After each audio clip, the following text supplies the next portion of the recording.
አሰላሙ አለይኩም ወራህመቱላሂ ወበረካቱ። ውድና የተከበራችሁ የቻናሌ ተከታታይ ቤተሰቦች እንደምን አላችሁ? በያላችሁበት ዓለም ዳርቻ ሰላማችሁ በዘት ተረፍ ይበልልኝ። ሰላም ለሀገራችን፣ ሰላም ለሕዝባችን።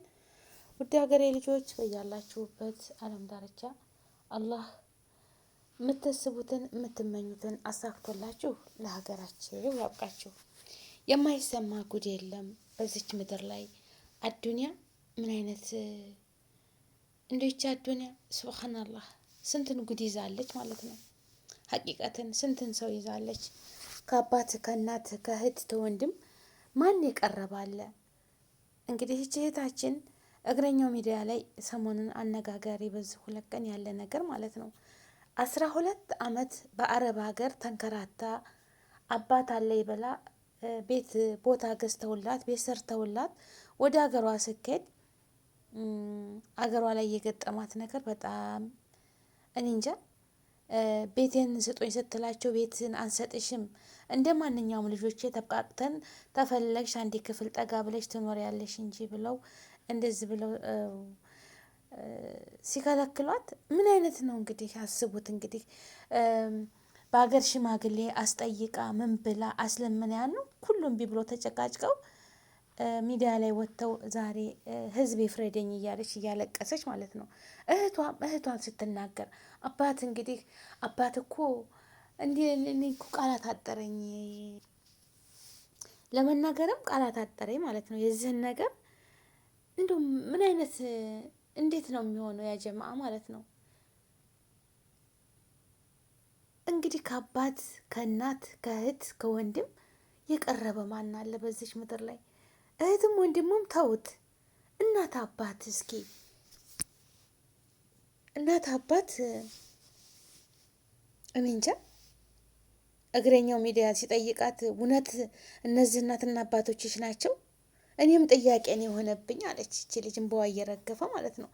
12 አመት ሰርታ በአረብ ሀገር ተንከራታ ቤትን እንሰራልሻለን ይህንን አርጊ ይህን ላኪ ይህን ላኪ ብለው ተገቡ በኋላ በቤት በራሳቸው ስም አባቷን እንግዲህ ከአባት የበለጠ ምንም ነገር የለም በህይወት እያሉ በስሜ አድርግልኝ ብላ ስትጠይቀው በቃ አዙርልኝ በስሜ እንግዲህ የራሴ ቤት ነው ብላ ስትጠይቀው አባትየው ደግሞ በነገራችን ላይ ቄስ ናቸው አባትያቸው ማለት ነው። ልክ እንደኛ ቃልቻ ሼህ እንደምንለው ማለት ነው። እና የሃይማኖት አባት ሆነው ትልቅ ሰው ሆነው በዚህ እድሜያቸው አባትን ያህል ነገር መካድ ነበረባቸው? አረ አዱንያ እኮ ጠፊ ነች።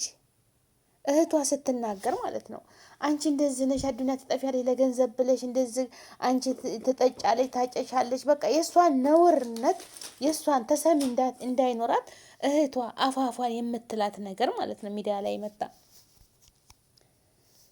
እናትና አባቷ ደግሞ የእሷ እናቷ ወላጅ እናቷ ከቤት ተመካክረው አባቷና እናቷ ተፋቱ። በወረቀት ላይ በቃ ኒካቸውን አውርደዋል። ለምን ውርስ ይገባኛል ብለው እናትየቱ የባሌ ቤት ነው እካፈላለሁ። ይህን ሁሉ ሚስጥር መጎንጎን እንደው ምን አመጣው? አጂብ እናትም እንዴት ታደርጋለች? ወይኔ አዱንያ ወላሂ አዱንያ ሰው በቃ ተንገብግቧል፣ ተጦልቧል። ላኢላሀ ኢለላህ። አንዳንድ መልካም ቤተሰቦች አሉ። ነይ መተሽ አይንሽን ባይን ያሳየኝ፣ መተሽ አግቢ፣ ልጅነትሽ እንደ አበባ ረገፈ፣ እንደ ሻማ ቀለሽ በሰው ሀገር ነይ ልጄ ያንቺን ልጅ በቃ በሰው ሀገር እኮ ስንኖር እኛ ለራሳችን አንኖርም። ሀቂቀትን ማለት ነው ለራሳችን አንኖርም። ለቡና መግዣ በቃ እነሱ እየኖሩ እኛ እየቀለጥን ነው። ደግሞ አሁን ይቺ ልጅ ይህንን ቤት ሰርታ አባትና እናት እንደዚህ ያሰቃዩት ወላሂ እንደው እኔ እንጃ። አሁን በየፌስቡክ ላይ በየቲክታኩ ላይ እንጃ በጣም ሰው እየተቀባበለው ነው። እና የዚችን የልጅ ጉዳይ አቤት። በነገራችን ላይ ፍርድ ቤትን ቢሄዱ ፍርድ ቤት ውስጥ የሚሰራው በደል ግፍ እኔ እንጃ። አይ ይቺ ገንዘብ የማይሰራው ነገር የለም።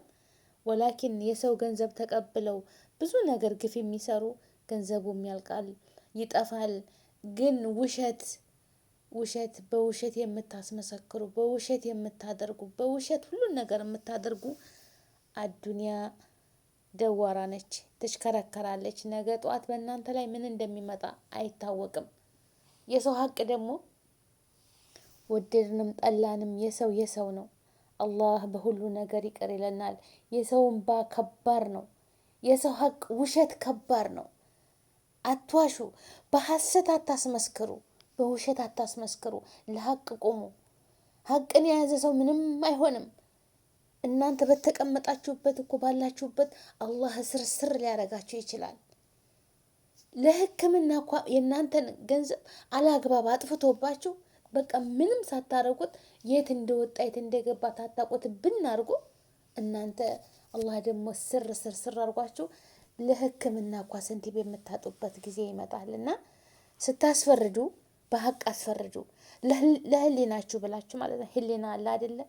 ሰው ነን። የሰው ልጅ አይምሮ ያለው ሰው ውሸት አሁን እንግዲህ እቺ እናትና አባቷ በህግ ኒካቸውን ማለት ሰማንያቸው እንደወረደ እናትየቱ የባላይ ንብረት ነው ብለው ሊካፈሉ እንዳሉ እንግዲህ አስቡት የሴራቸው እንጃ ወይ እንደ አይነትም ቤተሰብ አለ። አሁን ጊዜ ግን ሰው በጣም እንጃ ማን ነው የሚታመነው? እስኪ ከአባት በላይ እንግዲህ አባቴ ኧረ ቢስሚላ እና እንጃ ባየሁት ነገር በጣም በጣም በጣም ያሳዝናል። እና ቤተሰቦቼ ማለት ነው ማንን እንመን? እሺ ባላግብተው ሲመጡ ያ ባል ተብዬው ስራልኝ ሲባል እሺ ሰራለሁ ብሎ ብር ይላካል። ምስኪን እዚህ እየተንከራተተች ሌላ ሚስት አግብቶ ቤት ውስጥ ቁጭ ያደርጋታል። እሷ ትትመጣ ያላ በራ ውጪ ትባላለች።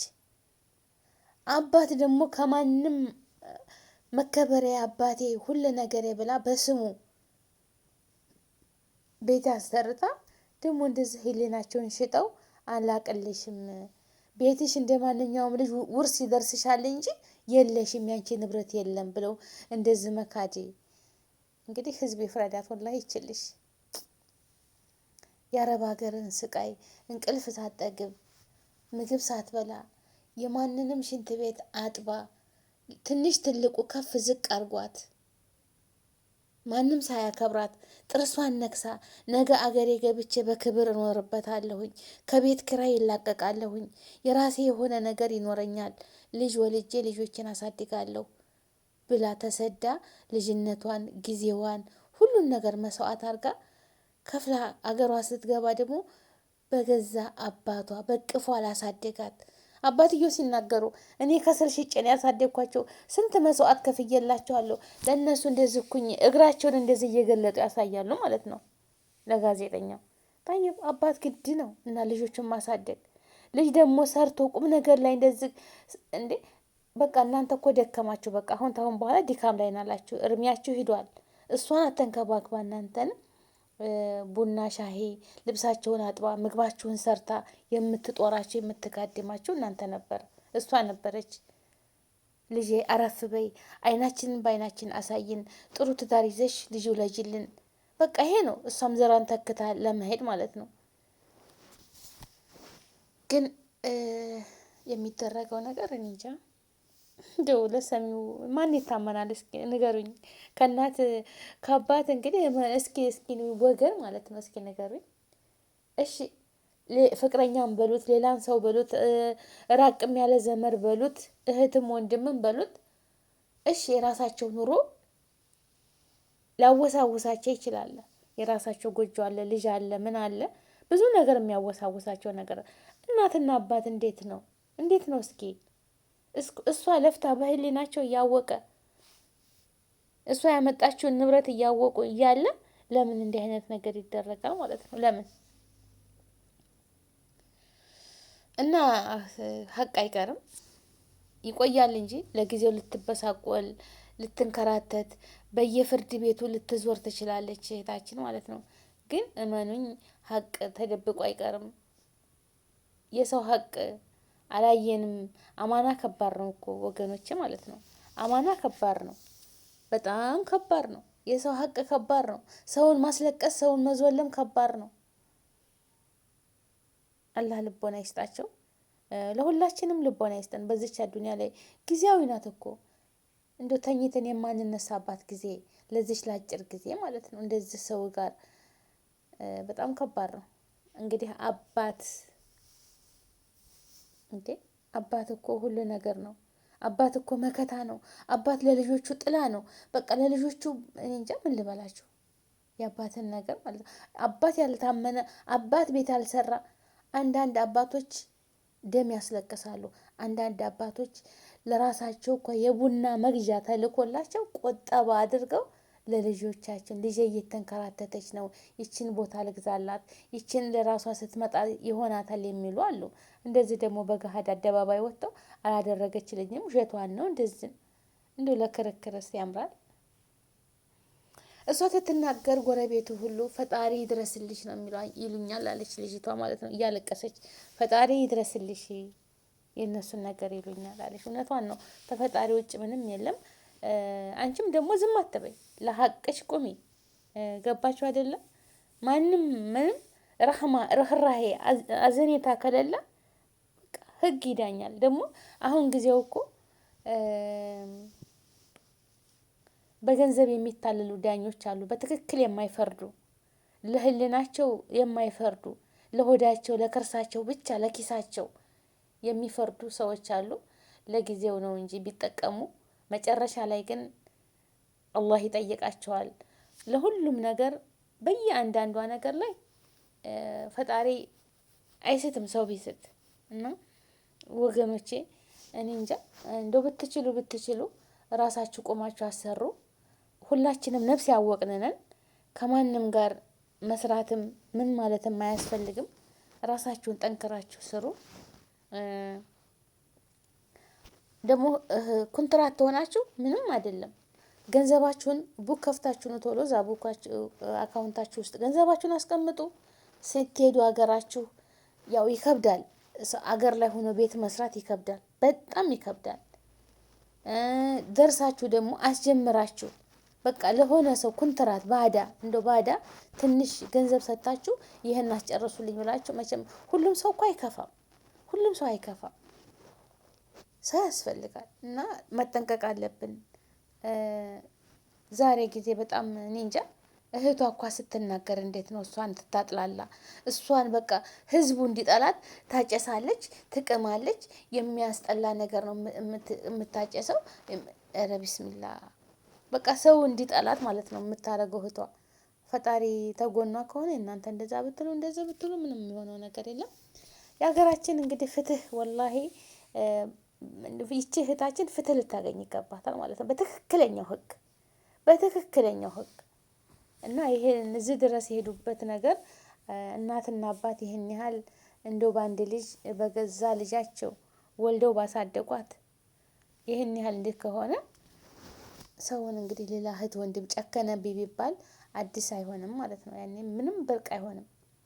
እህት ወንድሜ ጨከነብኝ፣ እህቴ የጨከነችብኝ ቢባል ይሄ ነገር ለሰው ምንም አይመስልም። ግን ተባላችሁም ተጋጫችሁም አዱንያ ቀሪ ነች። ስራችንን በዛ በዞለምናቸው ስራ ሁሉ እኛ አላህ ይጠይቀናል በስራችን ማለት ነው። ካለ ስራቸው በሌለባቸው ምንም ገንዘባቸውን ሳንቲም ለምን 5 ሳንቲም አትሆንም አላግባብ በየፍርድ ቤቱ በዛ የሚጡ አላህ ይጠይቃቸዋል። ወላሂ አላህ ይጠይቃቸዋል። እና ሀገራችንን ሰላም ያድርግልን፣ ልቦና ይስጠን። ውድ ሀገሬ ልጆች በያላችሁበት ዓለም ዳርቻ ሰላማችሁ ብዙ ትትረፍ ይበል። አላህዬ እሱ ይጠብቀን፣ ቅዋውንም አቅሙንም ይስጠን። ለኛ የሚጠቅመንን ሰው ያቅርብልን፣ ለኛ የሚጎዳንን ሰው በሩቅ ያርግልን። እሱ ያውቃልና እኛ አናቅም። ማን ጠቃሚ ማን ጎጂ እንደሆን ረብል ዓለሚን ነው የሚያውቀው። የሰው ልጅ ማንም አያውቅም። የሰው ልጅ ማን እንደሚጎዳው ማን እንደሚጠቅመው ቢያቅ ኑሮ ብዙ ነገር ባልተዳረግን ነበረ። ግን ጎጂና ጠቃሚውን አላህ ነው የሚያውቀው። ከመጥፎ ሰዎች ያርቀን፣ ተደጋግ ሰዎች ያቅርበን፣ ክፉን ነገር በሩቅ ያርግልን፣ አገራችንን ሰላም ያድርግልን፣ ወጥቶ ተመቅረት ይጠብቀን፣ በሰላም በደስታ ለሀገራችን ያብቃን። ሙስሊም ክርስቲያን ወገኖቼ አላህ ልቦና ይስጠን። እህቶቼ ለትክክለኛው ፍትህ ለትክክለኛው ፍርድ የምንፈርድ ያድርገን። ለህሊናችን ለነገ ለዛች ለቀብራችን የሚሆነን የምንፈርድ ያድርገን። ላይክ፣ ሼር፣ ሰብስክራይብ አድርጉኝ። ወሰላሙ አሌይኩም ወራህመቱላሂ ወበረካቱ። ላይክ እንዳትረሱ።